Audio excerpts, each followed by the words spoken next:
أعوذ بالله من الشيطان الرجيم. بسم الله الرحمن الرحيم. هل أتى على الإنسان حين من الدهر لم يكن شيئا مذكورا إنا خلقنا الإنسان من نطفة أمشاج نبتليه فجعلناه سميعا بصيرا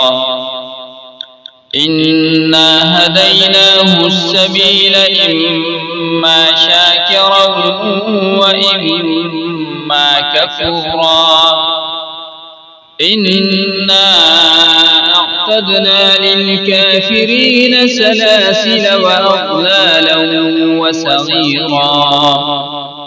إن الأبرار يشربون من كأس كان مزاجها كافورا عينا يشرب بها عباد الله يفجرونها تفجيرا يوفون بالنذر ويخافون يوما كان شره مستطيرا ويطعمون الطعام على حبه مسكينا ويتيما وأسيرا إنما نطعمكم لوجه الله لا نريد منكم جزاء ولا شكورا إنا نخاف من ربنا يوما عبوسا قمطريرا فوقاهم الله شر ذلك اليوم ولقاهم نضرة وسرورا وجزاهم بما صبروا جنة وحريرا متكئين فيها على الأرائك لا يرون فيها شمسا ولا زمهريرا ودانية عليهم ظلالها وذللت قطوفها تذليلا ويطاف عليهم بآنية من فضة وأكواب كانت قوارير من فضة قدروها تقديرا ويسقون فيها كأسا كان مزاجها زنجبيلا عينا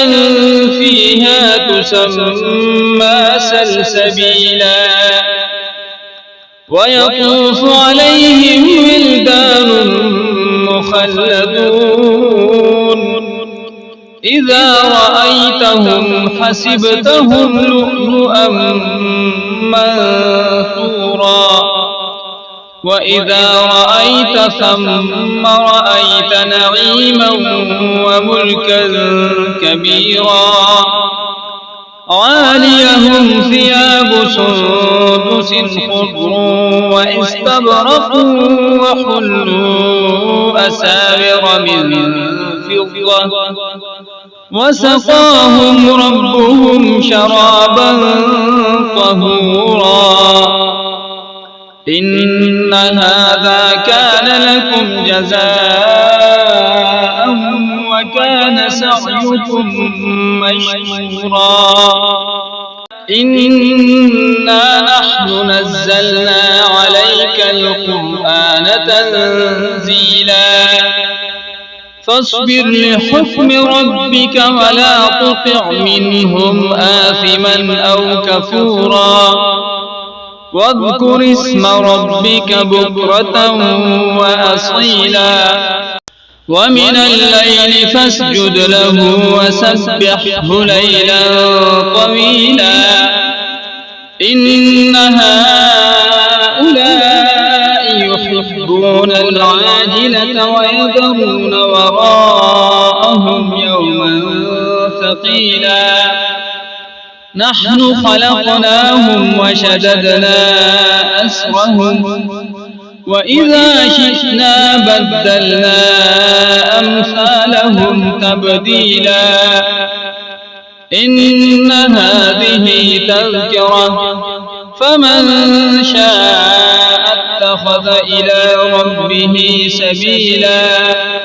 وما تشاءون إلا أن يشاء الله إن الله كان عليما حكيما يدخل من يشاء في رحمته والظالمين أعد لهم عذابا أليما.